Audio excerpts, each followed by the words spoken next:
नमस्कार, जैसा कि आप देख रहे हैं न्यूज़ बिहार। आपको बता दें कि आज एक शॉप में आए हुए हैं। यहाँ पंडित रमेश तिवारी जी हैं, जो देश और राज्यों के विषय में जो खास चर्चा होगी। अभी जो माहौल चल रहा है, अभी जो देश की हालात चल रही है, उस पर खास चर्चा पर आइए हम बात करते हैं पंडित रमेश तिवारी जी से। उन्होंने इस चुनाव प्रणाली को इतना न दूषित कर दिया है, इतना न दूषित कर दिया है कि इस देश में पवित्रता और सच्चाई यह मतलब चरमरा गई है। बिल्कुल। और चरमरा गई है इसलिए कि देश में जो लोग भी आए गए या रहे या हैं, उन लोगों ने अपने जीत के लिए ज़्यादा काम किया और देश के लिए अब भविष्य के लिए इस पर विचार नहीं किया। बिल्कुल। जैसे उदाहरण स्वरूप, जब भी विद्वान लोग विधानसभा में जाएंगे या संसद में जाएंगे तो आपको विद्वता झलकेगी। बिल्कुल। लेकिन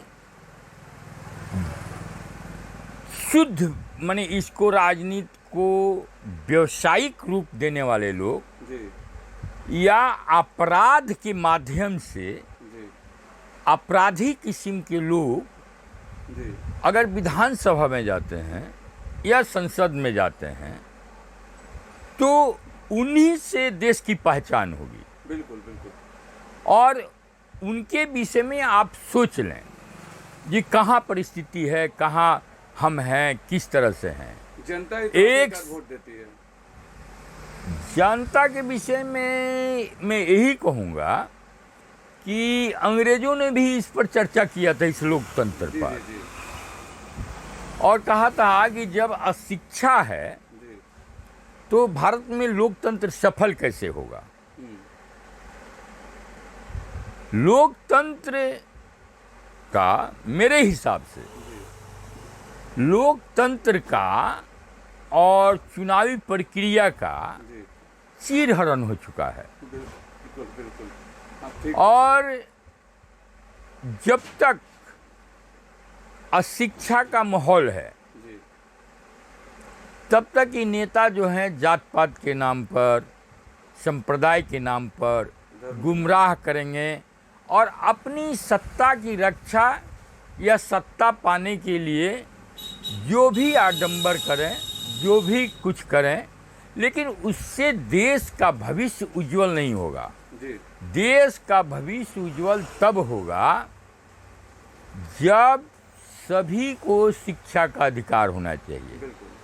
शिक्षा से कोई भी बच्चा वंचित न हो। ज़्यादा से ज़्यादा कॉलेज खुले,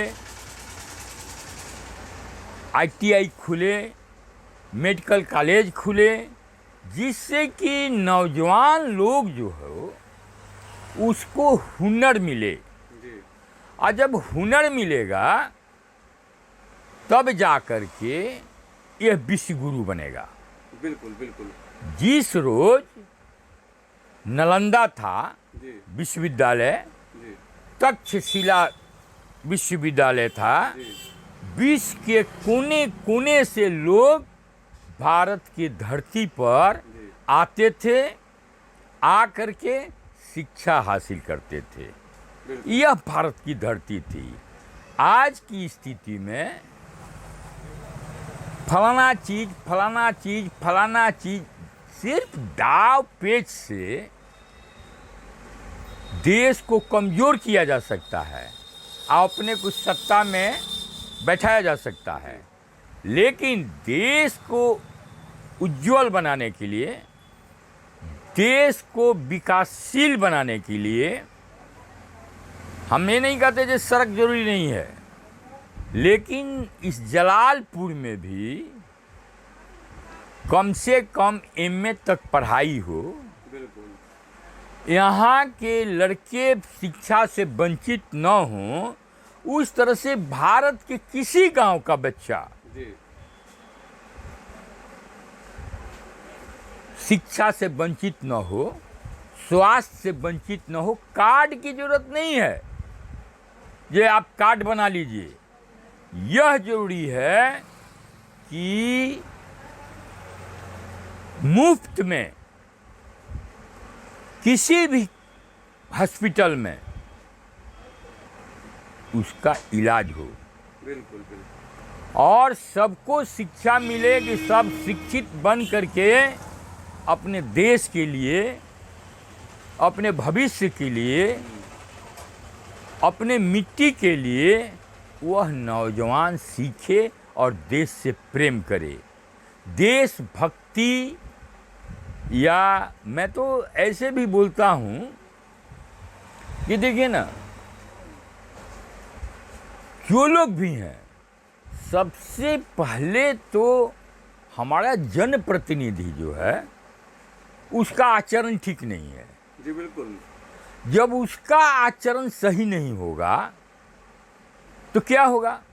हमारे पदाधिकारी जो हैं, जो कार्यपालिका में कार्यरत हैं, जी यह सोचें कि वो अगर उनका आचरण ठीक नहीं है, जिस तरह से हमारे जनप्रतिनिधि भ्रष्टाचार में लिप्त हैं, उसी तरह से कार्यपालिका भी भ्रष्टाचार में लिप्त है।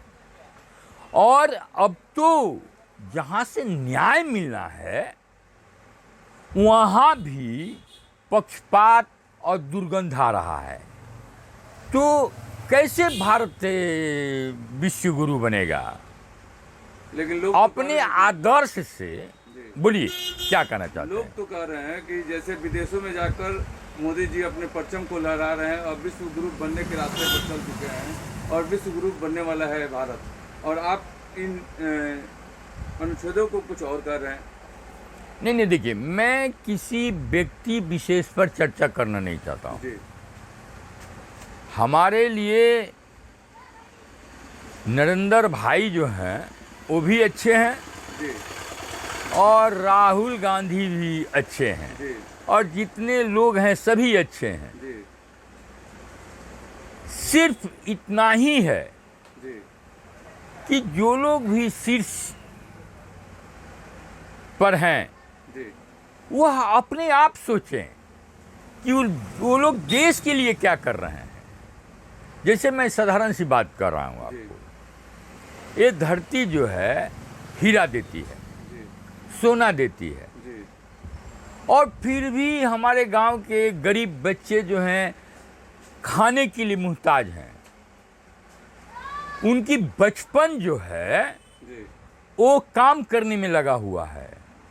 उनको वो जहाँ तहाँ आप देखिएगा कूड़ा करकट बिन रहा है। बिल्कुल बिल्कुल, छोटे छोटे बच्चे भी पूरा इसी में तो उसको, जिस देश में बच्चे जो हैं भूखे सोते हों, जिस देश में जी यहाँ का मानव जो है वो, आप शहर में गए होंगे जी तो नाले के पास जहाँ गंदगी है, जहाँ आदमी नहीं रह सकता है, वहाँ पर आदमी रह रहा है।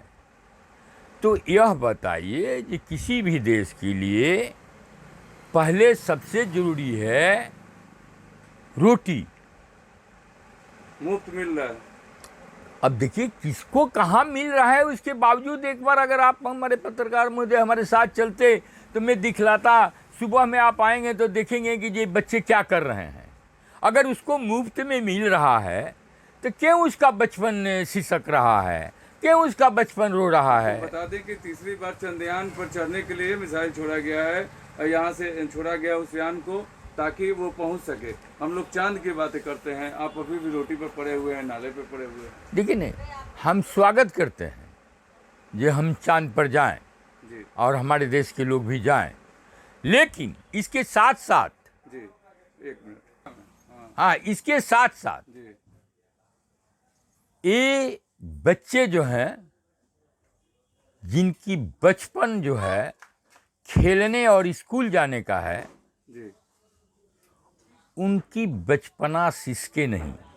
बिल्कुल यह जो लोग भी सत्ता में हैं, जी वो मुख्यमंत्री हो या प्रधानमंत्री हो, ये सबकी जिम्मेवारी बनती है जी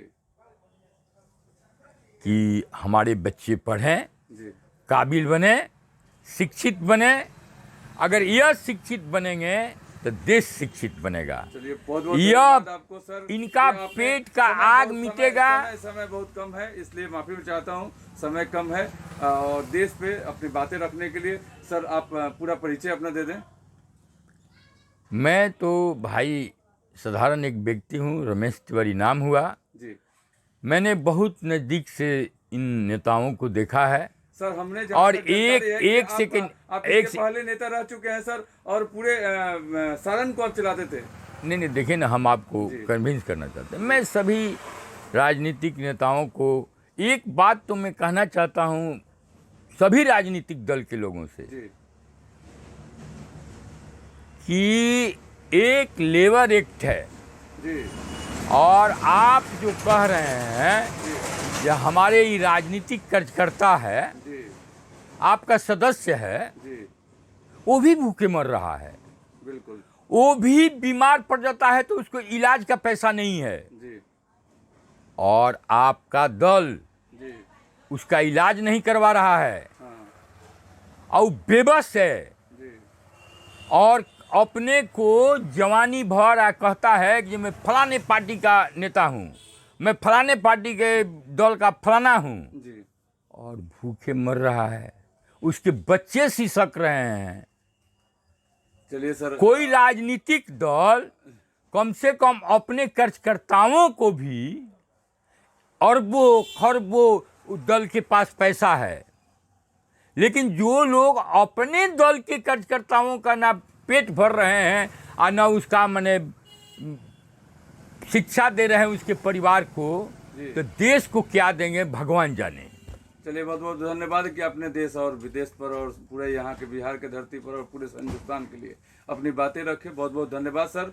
ये हमारे थे पंडित रमेश तिवारी जी, जो खास बातें रखी। बहुत बहुत धन्यवाद सर बातें करने के लिए।